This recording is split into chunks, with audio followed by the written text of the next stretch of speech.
رب العالمین والعاقبۃ للمتقین والصلاة والسلام علی سید الانبیاء والمرسلین قال اللہ تعالی وتبارک فی القرآن المجید والفرقان الحمید بسم اللہ الرحمن الرحیم وانتم العالون ان کنتم مؤمنین صدق اللہ مولانا العظیم قال اللہ تعالی وتبارک فی شان حبیبہ مخبرا وآمرا ان اللہ وملائکتہ یصلون علی النبی یا ایھا الذین آمنوا صلوا علیہ وسلموا تسلیما الصلاۃ والسلام علیک یا رسول اللہ وعلی آلک واصحابک یا محبوب رب العالمین۔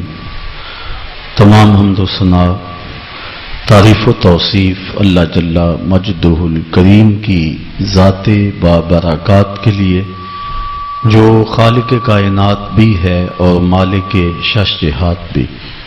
اللہ جل وعلا کی حمد و ثنا کے بعد حضور نبی اکرم شفیع امم رسول محتشم نبی مکرم صلی اللہ علیہ وسلم کے حضور ناز میں اپنی عقیدتوں، ارادتوں، محبتوں اور نیازمندیوں کا خراج پیش کرنے کے بعد عالی مرتبت ذی وقار محترم محتشم سامعین السلام علیکم ورحمۃ اللہ وبرکاتہ۔ آج کی گفتگو کا عنوان ہے زوال بندہ مومن کا بے زری سے نہیں۔ امت مسلمہ کئی صدیوں سے زوال و انحطاط کی زندگی بسر کر رہی ہے۔ عرب عجم میں امت مسلمہ کو ذبح کیا جا رہا ہے۔ قابل، قندھار، قلعہ جنگی، دشت لیلہ، تورا بورا، تکریت، موصل، بغداد، القدس، کشمیر، غزہ، آذربائیجان، صومالیہ، جہاں جہاں بھی کشت و خون ہو رہا ہے وہ امت مسلمہ کا ہو رہا ہے۔ صابرا اور شتیلا کے کیمپوں میں قیدی ہمارے ہیں۔ گوانٹا ناموبے کے جیل خانوں کی سلاخوں کے پیچھے تڑپتے ہوئے زندگی بسر کرنے والے مجبور لوگ اس امت کے ہیں۔ ابو غریب جیل کے اندر سسک سسک کے زندگی کی سانسیں پوری کرنے والے امت مسلمہ کے بیٹے ہیں۔ عافیہ صدیقی اس قوم کی بیٹی ہے۔ ام احمد میری قوم کی بیٹی ہے۔ اس امت کو جس اذیت ناک لمحوں سے گزرنا پڑ رہا ہے وہ کسی سے مخفی نہیں۔ اب برما میں جو حالات ہیں وہ بھی آپ دیکھ رہے ہیں۔ امت مسلمہ جتنی عددی کثرت اس وقت رکھتی ہے اس سے قبل یہ تعداد بھی اس کی نہیں ہوئی۔ دنیا کی 6.25 ارب آبادی میں سے 1 ارب 40 کروڑ اہل دین، اہل ایمان، اہل اسلام، حضور کی غلامی کا دم بھرنے والے مسلمان ہیں۔ 56-57 باقاعدہ اسلامی حکومتیں ہیں۔ خیر سے ہم ایٹمی طاقت بھی ہیں۔ ہمارے پاس وسائل کی کمی بھی نہیں۔ تیل کے بڑے ذخائر ہمارے پاس ہیں۔ زرعی ملک ہیں، لیکن اس کے باوجود دنیا کے اوپر جو ذلت، جو پستی، جو زبوں حالی کا ہمیں منہ دیکھنا پڑ رہا ہے، تاریخ عالم میں اس کی کوئی دوسری مثال نہیں ہے۔ امت مسلمہ کو دیوار کے ساتھ لگایا جا چکا ہے۔ ہمارے اوپر جو 56-57 اسلامی ملکوں کے حکمران ہیں وہ مغرب کے ایجنٹ ہیں۔ امت مسلمہ کا خون رس رہا ہے۔ اتنے مسائل ہیں کہ اگر ان مسائل کو چھیڑ کے بیٹھ جائیں تو اس کو گنتے گنتے یہ وقت گزر جائے۔ امت مسلمہ اس کار مذلت میں کیوں گری ہے؟ آج کے تجزیہ نگار یہ کہتے ہیں کہ ہم مادی طور پہ دنیا سے بہت پیچھے رہ گئے، اس لیے آج ہم دنیا کے اوپر رسوا ہو رہے ہیں۔ ہم وہ ایجادات نہیں کر رہے ہیں جو دوسری قومیں کر رہی ہیں. ہمارے پاس معاشی وسائل وہ نہیں ہیں جو دوسری قوموں کے پاس ہے. علامہ اقبال نے امت کے اس دکھڑے کو بڑی دیر قبل بیان کیا، اور اقبال ایسا شخص ہے جس کو حکیم الامت کہتے ہیں. امت کے درد کو بھی جانتا ہے، مرض کو بھی جانتا ہے، علاج کو بھی جانتا ہے. امت اس قار مذلت میں کیوں گری اور اس رسوائی کا شکار کیوں ہوئی؟ اقبال کہتا ہے کہ زوال بندہ مومن کا بے زری سے نہیں. اس کو اگر یہ سمجھا جائے کہ دولت کی قلت سے ہم رسوا ہو رہے ہیں تو یہ کوئی بات نہیں ہے. اگرچہ اس دور میں معیشت ایک اہم چیز ہے.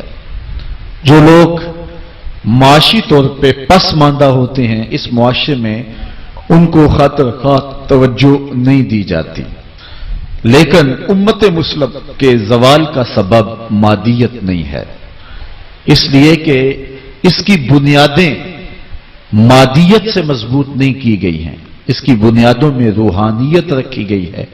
اس کے زوال کا سبب دین سے دوری ہے. امت مسلمہ کی رسوائی اور پستی کا سبب اس مرکز سے اپنے رشتے کو کمزور کر لینا ہے جس نے ان کو عزت دی، سرفرازی دی، تعظیم دی اور توقیر فراہم کی. باقی رہی بات غربت و امارت کی، اسلام کی تاریخ میں ہم نے یہ سارے دور دیکھے ہیں، لیکن امت مسلمہ کے لیے یہ چیزیں جو ہیں وہ ثانوی حیثیت رکھتی ہیں. اس زمانے کی کہانی بھی ہمیں یاد ہے جب ہمارے پاس پہننے کے لیے کپڑے بھی نہیں تھے، پیوند لگے لباس پہنتے تھے.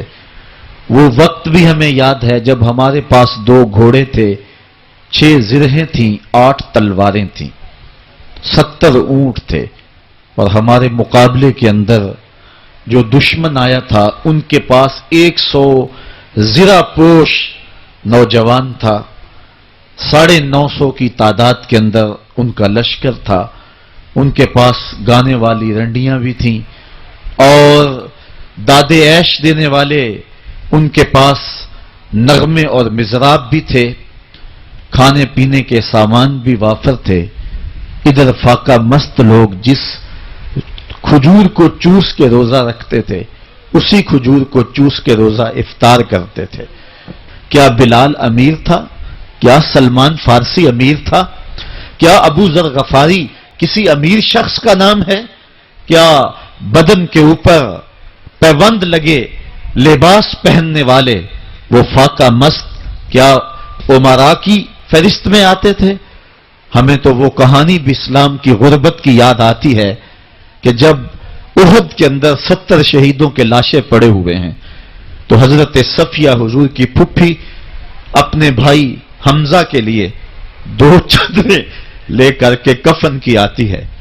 تو حضور علیہ السلام نے فرمایا کہ جس قبر میں حمزہ کو دفن کیا جائے اسی قبر میں مصعب بن عمیر کو بھی کفن دیا جائے اور دفن کیا جائے. اور کہا میرے چچا کے لیے اس کی جو بہن میری پھپھو جو 2 چادریں لے آئی ہیں، کہا 1 چادر ہم مصعب بن عمیر کو دیں گے.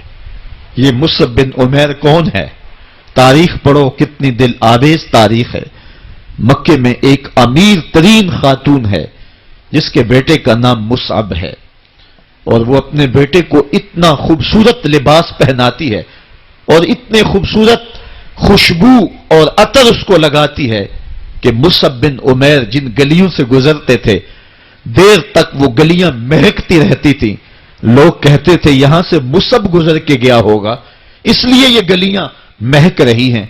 اچھا پھر مصعب پہ نظر پڑتی ہے میرے محمد عربی کی تو مصعب بن عمیر حضور کی زلفوں کا اسیر ہو جاتا ہے. ماں کافرہ ہے، جب پتہ چلتا ہے تو اس کا لباس بھی چھین لیتی ہے، سہولتیں اور آسودگیاں بھی واپس لے لیتی ہے. پھر وہ وقت بھی آیا کہ مصعب بن عمیر حبشہ کی جانب ہجرت کر جاتے ہیں. مکے کے حالات کچھ تھوڑے سے خوشگوار نظر آئے تو وہ حبشہ سے واپس مکے جب پلٹے تو ان کے بدن پہ جو چادر تھی وہ جگہ جگہ سے پٹی ہوئی تھی. میرے آقا کریم علیہ السلام نے دیکھا تو حضور کی آنکھوں میں آنسو ٹپکنے لگے. کہا یہ وہی مصعب ہے جو اتنا خوشپوش نوجوان تھا کہ میں نے پورے مکے میں اس سے خوبصورت لباس پہننے والا کوئی دوسرا شخص نہیں دیکھا، اور آج میرے مصعب کو پہننے کے لیے جو چادر میسر ہے وہ بھی جگہ جگہ سے پھٹی ہوئی ہے۔ یہ اسلام کی غربت کی کہانی ہے، اور آج احد میں یہی مصعب بن عمیر شہید ہو جاتے ہیں اور ان کے لیے کفن بھی دستیاب نہیں ہے۔ حضور نے کہا جو میرے چچا کے لیے 2 چادریں لائی ہیں ان میں سے ایک کا کفن مصعب کو دے دو نا، اور دوسری چادر سے کفن میرے چچا کو دے دیا جائے۔ اچھا، حضرت مصعب کے لیے بڑی چادر رکھ دی گئی، اور حضرت امیر حمزہ کے لیے جو چادر تھی وہ چھوٹی تھی، اگر سر ڈھانپتے تھے تو پاؤں ننگے ہو جاتے، اگر پاؤں ڈھانپتے تھے تو سر ننگا ہو جاتا۔ حضور نے فرمایا میرے چچا کا سر ڈھانپ دو اور پاؤں کے اوپر اذخر نامی گھاس ڈال دو۔ میں یہ اسلام کی غربت کی کہانی تمہیں سنا رہا ہوں، جب میرے رسول کے چچا کے لیے پورے کفن کا ٹکڑا بھی دستیاب نہیں تھا، اسلام اس وقت بھی عزت پا گیا تھا، اسلام اس وقت بھی ذلیل نہیں تھا، اسلام اس وقت بھی سربلند تھا، اور اسلام اس وقت بھی عزتوں کی مسند پہ تھا۔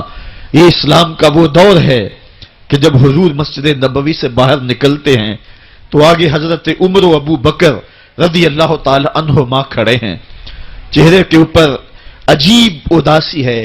کہا عمر، ابو بکر اس وقت کیوں کھڑے ہو؟ عرض کی حضور بھوک نے گھر میں ٹکنے نہیں دیا، ہم نے چاہا حضور کا چہرہ دیکھ لیں تو کچھ پیاس بجھ جائے، کچھ بھوک مٹ جائے۔ حضور نے فرمایا میرا حال بھی یہی ہے، جس چیز نے تجھے گھروں سے نکالا ہے وہی چیز مجھے گھر سے نکال لائی ہے۔ چلتے ہوئے حضرت ابو ایوب انصاری کے گھر کے قریب سے گزرے،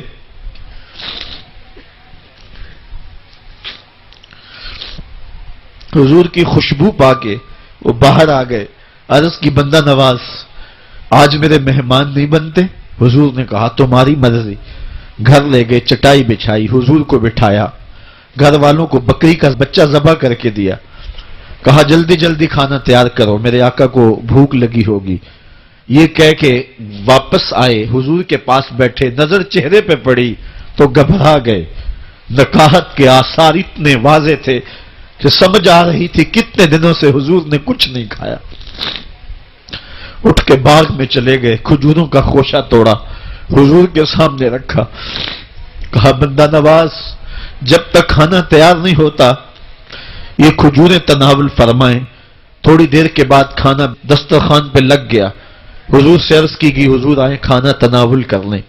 حضور نے دسترخوان پر تشریف فرما ہو کر کے حضور نے کپڑا اٹھایا تو حضور نے جب دیکھا کہ کھانا ہے تو حضور نے ایک روٹی لی اور چند بوٹیاں اٹھائیں اور ایک خادم کو بلا کر کے کہا جاؤ ہمارے گھر دے آؤ، میری بیٹی فاطمہ کتنے دنوں سے بھوکی۔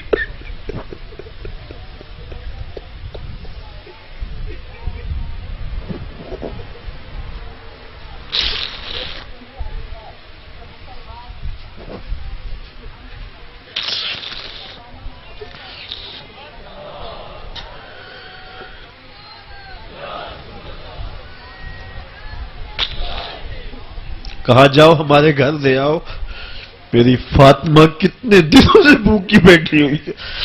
مال کے کونین ہیں گو پاس کچھ رکھتے نہیں، دو جہاں کی نعمتیں ہیں ان کے خالی ہاتھ میں۔ آپ کو پتا ہوگا کہ جب میرے رسول کا انتقال ہوا ہے، حضور کا وصال ہوا ہے، تو حضور کی ایک زرہ ایک یہودی کے گھر میں گروی رکھی ہوئی تھی، حضور نے زرہ رکھ کر کے اس سے قرض لیا ہوا تھا۔ یہ اسلام کی غربت کی کہانی ہے، اور پھر اللہ نے اسلام کو امارت کے رنگ بھی دیے۔ اور تمہیں کہانی سناؤں، حضرت عدی بن حاتم روایت کرتے ہیں، صحیح بخاری میں روایت ہے، یہ حاتم تائی کے بیٹے ہیں، کہتے ہیں میں حضور کی خدمت میں حاضر ہوا، ایک شخص آیا کہنے لگا حضور غربت نے میرا برا حال کر دیا ہے، اور اس نے شکایت کی غربت کی، پسماندگی کی اور اپنی معاشی بدحالی کی۔ پھر ایک شخص آیا کہنے لگا حضور میرے پاس دولت تو ہے لیکن میں نے جس منزل پہ جانا ہے راستہ پر خطر ہے، تو میرے لیے کیا حکم ہے کہ میں کیسے راستہ طے کروں؟ تو یہ دو لوگوں نے یہ باتیں کی تو حضرت عدی کہتے ہیں کہ حضور نے روح سخن میری جانب موڑا اور میری جانب مخاطب ہو کے کہا، عدی تو نے ہیرا دیکھا ہے؟ عدی کہتے ہیں میں نے عرض کی حضور دیکھا نہیں، سنا ہے۔ ہیرا یہ شہر ہے عراق کا۔ تو حضور نے فرمایا، عدی تو نے ہیرا دیکھا ہے؟ میں نے کہا نہیں حضور دیکھا نہیں، اس کا تذکرہ سنا ہے۔ فرمایا، عدی اگر اللہ تجھے زندگی کی مہلت دے تو ہیرا سے ایک خاتون چلے گی، تو اپنی آنکھوں سے دیکھے گا اور مکے تک پہنچے گی اور اللہ کے گھر کعبہ کا طواف کرے گی اور اس کو ہیرا سے لے کر کے مکے تک اللہ کے علاوہ کسی کا ڈر نہیں ہوگا۔ کہتے ہیں کہ میں نے دل میں کہا کہ پھر بنو طے کے ڈاکو مر گئے ہوں گے جنہوں نے عرب کے اوپر روب ڈال رکھا ہے، تو وہ تو پھر ختم ہو گئے ہوں گے۔ کہتے ہیں میں بھی سوچ ہی رہا تھا کہ حضور نے مزید میری حیرت میں اضافہ کرتے ہوئے کہا، عدی اگر تجھے اللہ نے زندگی کی مہلت دی تو دیکھے گا کہ کسرا کے خزانے تیری جھولی میں ہوں گے۔ تو اس دور کی سپر طاقت تھی۔ میں نے کہا حضور کسرا بن ہرمز؟ حضور نے فرمایا ہاں کسرا بن ہرمز۔ کہتے ہیں کہ حضور نے پھر فرمایا، عدی اگر تو زندگی پائی تو وہ دن بھی دیکھے گا کہ ایک شخص زکوٰۃ کی رقم لے کر کے، زکوٰۃ کی چاندی لے کر کے، زکوٰۃ کا سونا لے کر کے نکلے گا اور اس کو کوئی زکوٰۃ کا مستحق ہی نہیں ملے گا۔ حضرت عدی بن حاتم کہتے ہیں کہ پھر میں نے وہ منظر اپنی آنکھوں سے دیکھا کہ ہیرا سے ایک خاتون چلی اور مکے تک پہنچی اور امن ایسا تھا کہ اس کو اللہ کے علاوہ کسی کا ڈر نہیں تھا۔ پھر وہ لمحے بھی میں نے دیکھے کہ کسرا بن ہرمز کے خزانے مسجد نبوی کے باہر پڑے ہوئے ہیں۔ تو کہتے ہیں تیسری چیز میں دیکھ نہ سکا اور میں نے لوگوں کو کہا کہ یہ میں تو نہیں دیکھ سکا، میری شاید زندگی وفا نہ کرے، اور اگر تمہاری زندگی وفا کرے تو تم دیکھنا میرے آقا نے جو فرمایا تھا، دو باتیں تو پوری ہو گئی ہیں اور تیسری بات تم دیکھ لو گے۔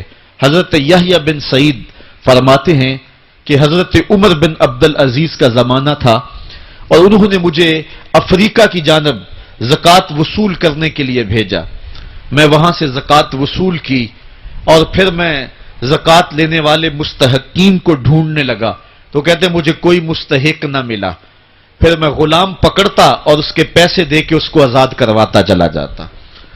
حضرت عمر بن عبد العزیز کا زمانہ ہے کہ گورنر ہے عراق کا، وہ حضرت عمر بن عبد العزیز کو لکھتا ہے کہ اتنی رقم ہے، اس کا کیا کرنا ہے؟ تو عمر بن عبد العزیز کہتے ہیں رقم لے کے یہاں نہ آنا، وہاں عراق کے لوگوں میں بانٹ دو، جو زکوٰۃ کے مستحق ہیں ان کو تقسیم کر دو۔ تو گورنر لکھتا ہے جو مستحق ہے ان کو دے دی، اب کوئی مستحق نہیں رہا تو میں کیا کروں؟ تو حضرت عمر بن عبد العزیز کہتے ہیں جو مقروض ہیں ان کا قرض اتار دو۔ تو کہتے ہیں کہ ہاں قرض بھی میں نے اتار دیا ہے، رقم پھر بھی بچ رہی ہے، کیا کروں؟ تو حضرت عمر بن عبد العزیز نے پھر لکھا جو شخص شادی کرنا چاہتے ہیں ان کا حق مہر ادا کر دو۔ میں نے کہا کہ وہ بھی کر دیا ہے، رقم پھر بھی بچ گئی، اب کیا کروں؟ تو حضرت عمر بن عبد العزیز نے مجھے لکھا کہ جو غیر مسلم ہیں جنہوں نے ٹیکس دیا ہوا ہے، جتنا ٹیکس دیا ہے اس سے دگنے پیسے ان کو قرضے میں دے دو اور ان کو کہو جاؤ اس کا کاروبار کرو، کھیتی باڑی کرو، اور ساتھ انہیں یہ بھی کہہ دینا قرض کی فکر نہ کرنا اور زیادہ اس میں پریشان نہ ہونا، جب دے سکو گے دے دینا۔ یہ دور بھی پھر اسلام نے دیکھا اور یہ گھڑیاں بھی دیکھی، جب چیتھڑے پہنے ہوئے تھے، جب پیوند لگے لباس پہنے تھے، جب پیٹ میں ڈالنے کے لقمہ بھی نہیں تھا، اللہ کا دین اس وقت بھی غالب تھا، اور جب گلیوں کے اندر ریشم بکھرا ہوا ہوتا تھا کوئی اٹھانے والا نہیں تھا، دین اس وقت بھی غالب تھا۔ دین کا غالب ہونا یا نہ ہونا اس کا تعلق جو ہے وہ مال و دولت سے نہیں ہے۔ اقبال کہتا ہے کہ زوال بندہ مومن کا بے زری سے نہیں، مومن کا زوال بے زری سے نہیں ہے بلکہ اس کا سبب کوئی اور ہے۔ وہ سبب ڈھونڈنا ہے کہ ہم دنیا میں رسوا ہو کے کیوں رہ گئے، ہم زمانے کے سامنے تماشا کیوں بن کے رہ گئے، آج نبی کی امت پوری کائنات میں رسوا ہو کے کیوں رہ گئی، آج ہمارا تماشا دیکھا جا رہا ہے، آج بھوکے کتوں کو ہماری بیٹی اور بہنوں کے اوپر چھوڑا جا رہا ہے اور اس کا تماشا دیکھا جا رہا ہے۔ کیا ہم نے یہ دن بھی دیکھنے تھے؟ ہم نے سراغ لگانا ہے، دولت کی قلت اور کثرت یہ ثانوی چیزیں ہیں۔ ہم نے تاریخ میں دیکھا ہے ہم کبھی مالی طور پہ کمزور تھے، رسوا نہیں ہوئے ہیں، مال زیادہ ہو گیا رسوا نہیں ہوئے ہیں، رسوائی کے سبب کوئی اور ہیں۔ آئیے تمہیں کہانی دل آویز سناؤں، اسلام کے عروج اور بانک پن کی مختصر کہانی آپ دیکھ لیں کہ حضور جب جلوہ فراز ہوتے ہیں مکے میں تو اللہ کا گھر 365 بتوں سے بھرا ہوا ہے۔ وہ دنیا کے اندر خدا کا پہلا گھر اور 365 بتوں کا قبضہ ہے اس گھر کے اوپر۔ پھر حضور آئے اور دعوت دین دی اور آقا کریم علیہ السلام نے ان بتوں کے لوث سے کعبہ کو پاک کیا۔ کہانی اتنی دل آویز ہے کہ حضور نبوت کے اعلان کے 13 سال گزارنے کے بعد جب مکے سے ہجرت کر کے مدینہ روانہ ہوئے تو مسلمانوں کی تعداد 100 سے متجاوز نہیں تھی۔ جن لوگوں نے ہجرت کی ہے تاریخ پڑھیں۔ سن 2 ہجری کو بدر کے مقام پہ حق اور باطل کا پہلا ٹکراؤ ہوتا ہے۔ مسلمانوں کی تعداد 313 تھی۔ جو لوگ گھروں میں تھے ان کی تعداد بھی ساتھ شامل کر لیں، بچے اور خواتین بھی شامل کر لیں، 600-700 لوگ بنتے ہوں گے۔ اور 8 ہجری کو فتح مکہ ہوا اس واقعہ کے 6 سال بعد۔ تو فتح مکہ کے موقع پہ مسلمانوں کی تعداد جو سپاہیوں کی تھی وہ 10,000 تھی۔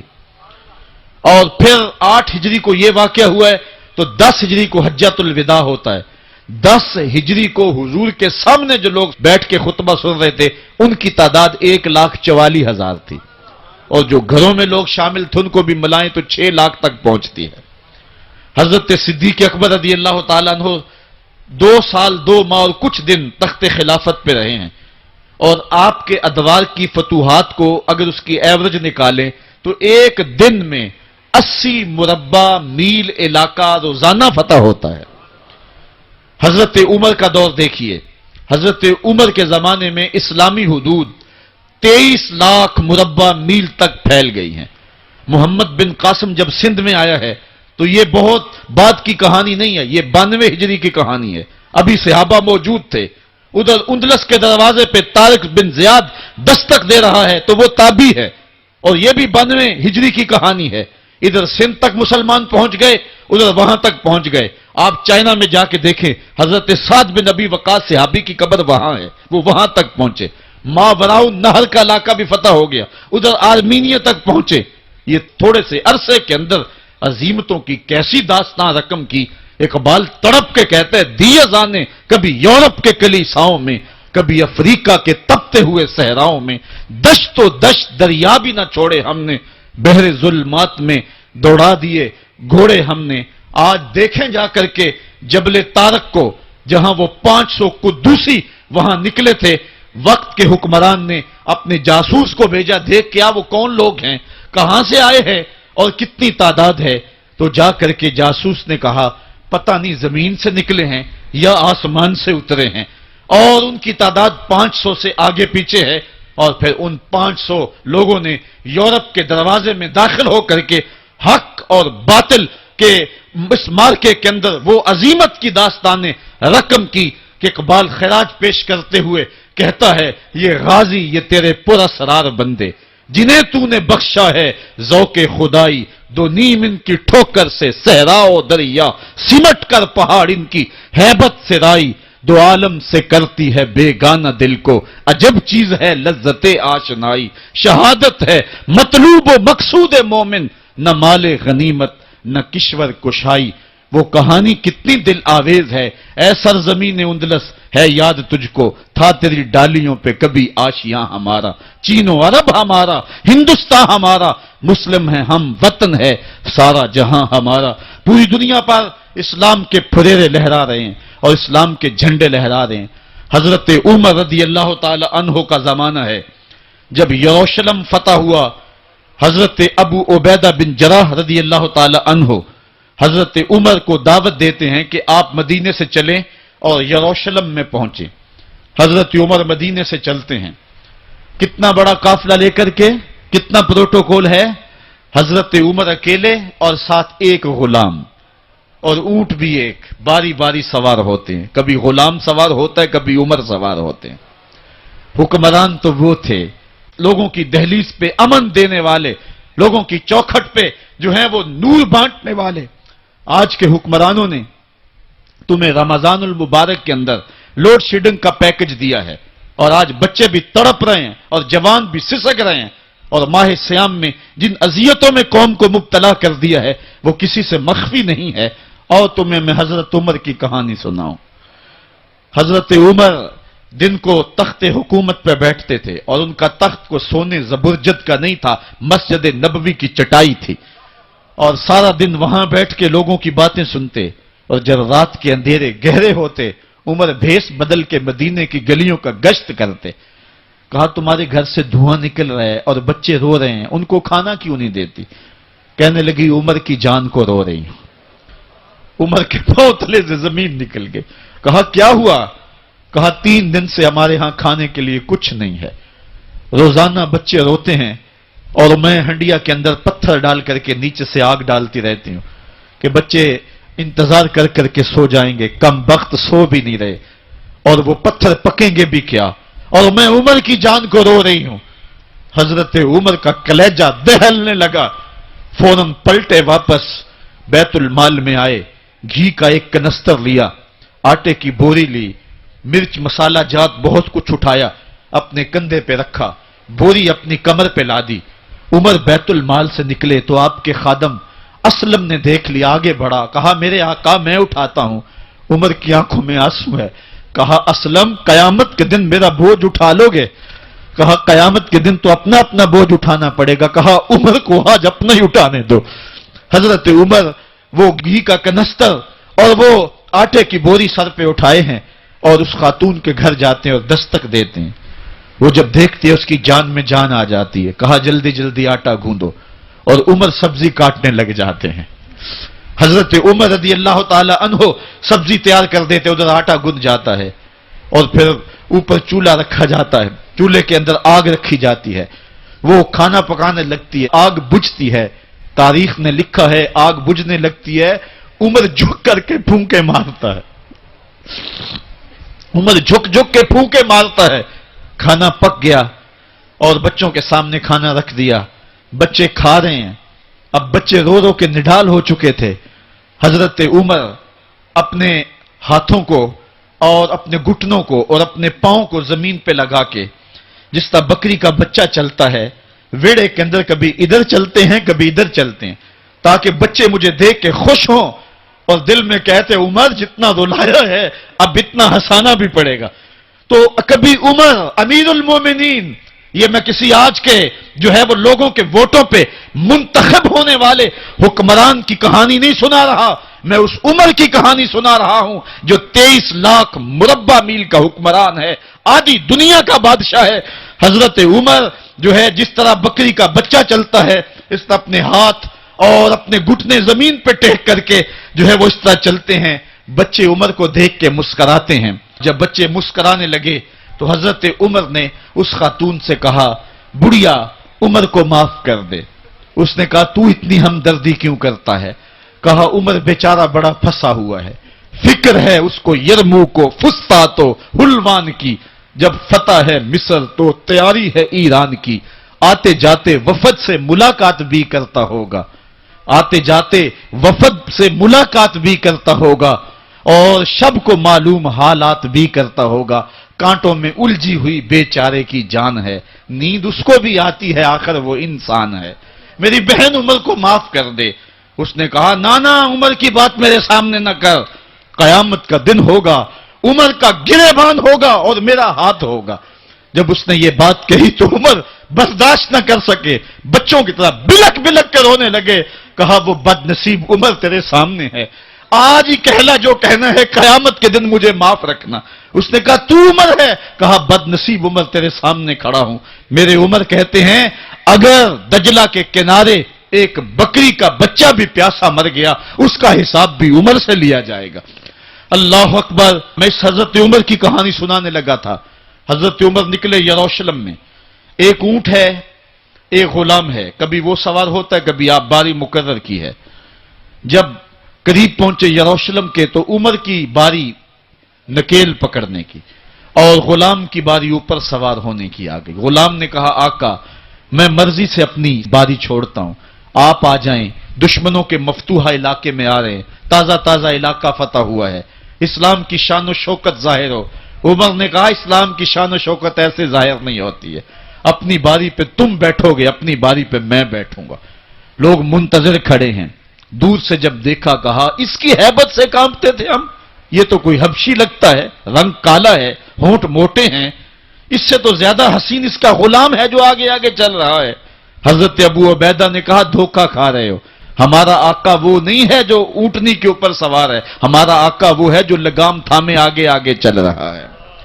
حضرت عمر رضی اللہ تعالیٰ عنہ کو آگے بڑھ کے جابیہ کے مقام پہ حضرت ابو عبیدہ بن جراح نے استقبال کیا، تو حضرت عمر آگے بڑھے اور انہوں نے آگے بڑھ کر کے حضرت ابو عبیدہ کے دونوں کندھوں پہ ہاتھ رکھا، اور سنو حضرت عمر نے کیا کہا لا الہ الا اللہ انا کنا اذل قوم فاعزنا اللہ بالاسلام، کہا کہ لا الہ الا اللہ، اے ابو عبیدہ بن جراح، ہم ایک ذلیل قوم تھے اور اللہ نے ہمیں اسلام کی وجہ سے عزت عطا کی ہے۔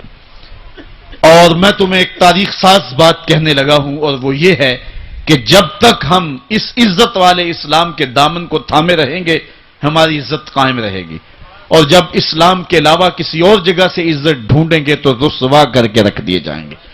یہ ہے وہ خلاصہ جو حضرت عمر نے امتوں کے عروج و زوال کا بیان کیا ہے۔ اس امت کو جو خیرات ملی ہے تخت و تاج کی، وہ پینٹاگون سے نہیں ملی، وہ واشنگٹن سے نہیں ملی، وہ وائٹ ہاؤس سے نہیں ملی، وہ محمد عربی کے جوڑوں کا صدقہ ملی ہے۔ اس لیے جب ہم نے اسلام سے انحراف کیا، پاکستان حاصل کیا گیا تھا، پاکستان کا مطلب کیا؟ لا الہ الا اللہ، ہم نے اس نعرے کو چھوڑ دیا ہوا ہے، ہم نے انحراف کر دیا ہے۔ آج ہماری نظریں مغرب کی طرف لگی ہیں کہ تخت و تاج اس سے نصیب ہوتے ہیں، اور دنیا کے اوپر ہم رسوا ہو کے رہ گئے۔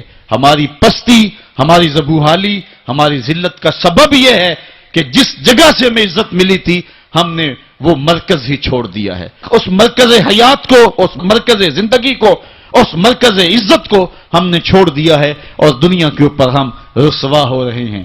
انہی حضرت عمر کی کہانی ہے۔ وادی تہامہ سے گزر رہے تھے کہ بچوں کی طرح بلک بلک کے رونے لگے۔ کہا عمر جوان آدمی ہو اور بچوں کی طرح بلک کے رو رہے ہو؟ کہا تم نہیں جانتے، مجھے بچپن کی کہانی یاد آ گئی۔ کہا کیا کہانی ہے؟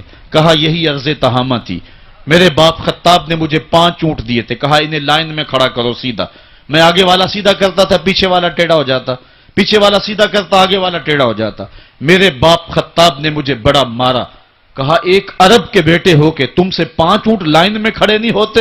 کہا ایک زمانہ عمر پہ وہ تھا کہ اس سے 5 اونٹ لائن میں کھڑے نہیں ہوتے تھے، اور آج شرق سے لے کر غرب تک 23 لاکھ مربع میل کی حکمرانی اور انسان بھی لائن میں کھڑے ہیں۔ یہ محمد عربی کے جوڑوں کا صدقہ نہیں ہے تو اور کیا ہے؟ عمر سے تو 5 اونٹ لائن میں کھڑے نہیں ہوتے تھے۔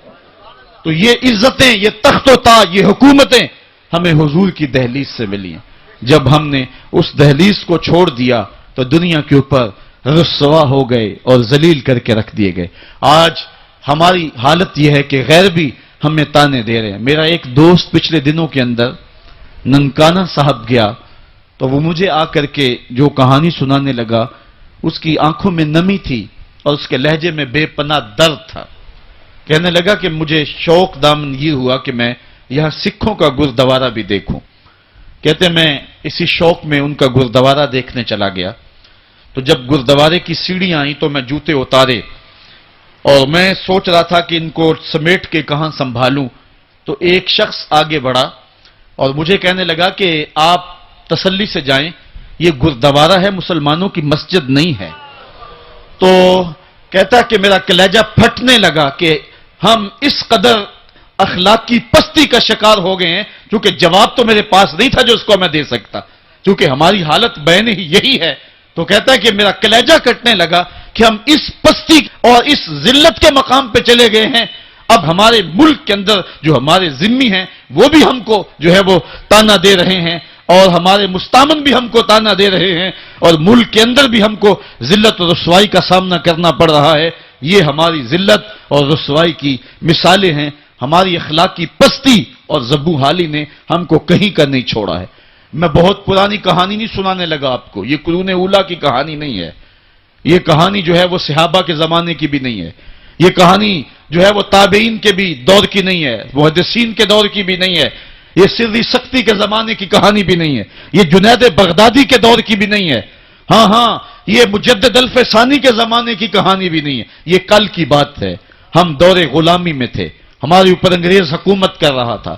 ایک انگریز افسر شاہی مسجد دیکھنے کے لیے آیا، اور جب چبوترے کے اوپر چڑھا تو ایک گداگر نے اس کے آگے ہاتھ پھیلایا، اس نے بٹوا نکالا اور اس کی ہتھیلی میں کچھ پیسے رکھے، دوبارہ وہ جیب میں بٹوا ڈالنے لگا تو بٹوا اس کے ہاتھ سے گر گیا اور وہ بے توجہی میں اندر چلا گیا۔ اس گداگر نے آگے بڑھ کے اس بٹوے کو پکڑ لیا، خیال تھا یہ واپس آئے گا تو میں اس کو بٹوا دے دوں گا، لیکن وہ کسی اور دروازے سے نکل گیا اور یہ منتظر رہا، وقت گزرتا رہا۔ 1 سال گزرنے کے بعد وہ دوبارہ پھر آیا، اس کا کوئی دوست اسے ملنے آیا تھا انگلستان سے، اس کو شاہی مسجد دکھلانے کے لیے وہ پھر آیا۔ یہ گداگر وہاں بیٹھا ہوا تھا، اس نے پہچان لیا، کہا صاحب 2 لمحوں کے لیے رکیے، مجھے آپ سے ضروری کام ہے۔ دوڑا دوڑا گیا، قریب ہی گھر تھا، وہاں سے وہ بٹوا اٹھا لایا، اس میں بہت زیادہ جو ہے وہ پیسے تھے۔ کہا یہ 1 سال قبل آپ آئے تھے، آپ کو یاد ہو نہ یاد، آپ کا یہ بٹوا گر گیا، میں ڈھونڈتا رہا، آپ مل نہ پائے۔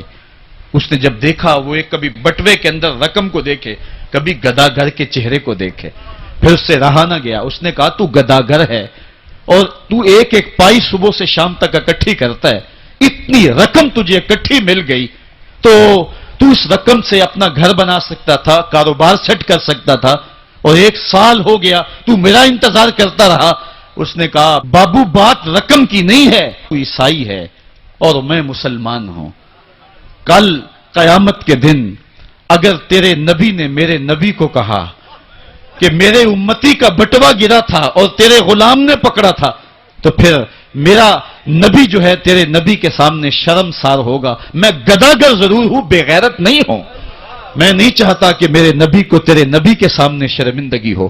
یہ تو گداگروں کی کہانی ہے، آج شاہوں کی کہانیاں سناؤں تو کلیجہ منہ کو آئے، آج وزیروں کی کہانیاں سناؤں تو کلیجہ پھٹنے لگے، آج آیان سلطنت پہ براجماں تخت شاہی پہ بیٹھے ہوئے آج یہ وزراء، آج یہ افسر، آج یہ وڈیرے، ان کی کہانیاں چھیڑ بیٹھوں تو کلیجہ پھٹنے لگے۔ جب میں کہتا ہوں الہی میرا احوال دیکھ، حکم ہوتا ہے اپنا نامہ اعمال دیکھ۔